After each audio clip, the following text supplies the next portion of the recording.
ঘটনাটি ঘটেছিল কানাডায়। হিমশীতল রাত ও চারদিকে বরফ পড়ছে। এক ধনী ব্যক্তি তার বাড়ির সামনে এক বৃদ্ধকে দেখতে পেলেন। ধনী ব্যক্তিটি নিচে নেমে বৃদ্ধকে জিজ্ঞেস করলেন, এত ঠান্ডায় আপনি বাইরে কেন আছেন?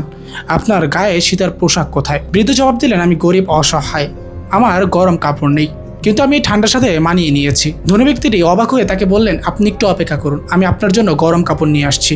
এটা বলে যে সে গেলেন আর ফিরলেন না। সে অন্য কাজে ব্যস্ত হয়ে পড়ার কারণে তার কথা ভুলে গিয়েছে।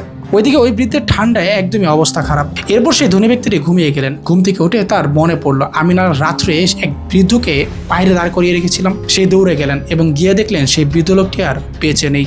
ঠান্ডায় জমে গিয়ে রাতেই সলিল সমাধি ঘটেছে তার, এবং তার পাশে একটি চিরকুট পরা ছিল এবং সেখানে লেখা ছিল, যখন আমার কোনো উষ্ণ কাপড় ছিল না তখন আমি তা মানিয়ে নিয়েছিলাম, কিন্তু আপনি যখন আমাকে সাহায্য করার প্রতিশ্রুতি দিলেন তখন সে আশায় অপেক্ষা করতে করতে আমি ঠান্ডার সাথে লড়াই করার ক্ষমতা হারিয়ে ফেললাম। মিথ্যা প্রতিশ্রুতি মানুষের হৃদয়কে রক্তাক্ত করে, মনোবল ধ্বংস করে দেয়। তাই কাউকে প্রতিশ্রুতি দেওয়ার আগে হাজারবার ভাবা উচিত আমরা তার প্রতিশ্রুতি রাখতে পারবো কিনা।